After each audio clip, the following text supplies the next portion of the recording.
আজকে চলে আসলাম আমাদের সবার ফেভারিট খাসির মাংস নিয়ে।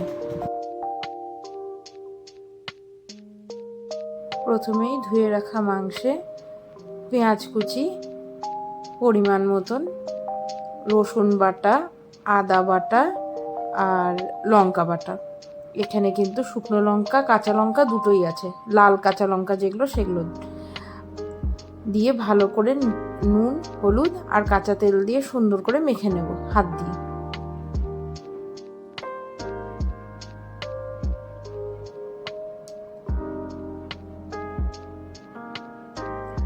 হাত দিয়ে মাখতে না চাইলে হাতা বা চামচ দিয়েও মাখতে পারো, তবে হাত দিয়ে মাখলে বেশি ভালো হয়।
তেল যখন সাইড দিয়ে বেরিয়ে আসবে, মানে মাংস তখন কষানো স্টার্ট হচ্ছে। এবার এটাকে ভালো করে কষিয়ে নিতে হবে। আমি এখনও সেই ঢাকা দিয়ে দিয়েই অল্প জল অ্যাড করে করে মাংসটাকে ভালো করে কষিয়ে নেব। আর মাংসতে কিন্তু একবারে জল দিয়ে দেবো না, একটু আস্তে আস্তেই গোটা প্রিপারেশনটা হবে।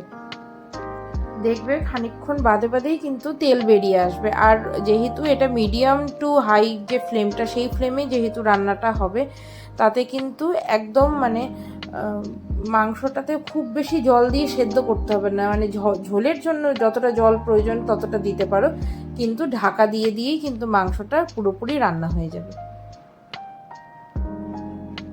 দেখো আমি খুব অল্প অ্যামাউন্টেই জল দিয়েছি।